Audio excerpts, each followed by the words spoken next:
కర్ణయుగ్మమున నీ కథలు సోకిన చాలు, పెద్ద పోగుల జోళ్ళు పెట్టినట్లు చేతులెత్తుచు పూజ చేయగలిగిన చాలు, దొరయగా కడియాలు తుడిగినట్లు మొనసి మస్తకముతో మ్రొక్కగలిగిన చాలు, చెలువమైన తురాయి చెక్కినట్లు స్వరమును వంగ నీ స్మరణ కలిగిన చాలు, వింతగా గంఠీలు వీసినట్లు పూని నిను గొల్చుటే సర్వభూషణంబులు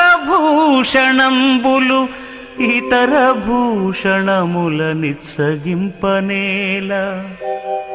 భూషణ వికాస శ్రీధర్మపుర నివాస దుష్ట సంహార నరసింహ దురిత దూరా.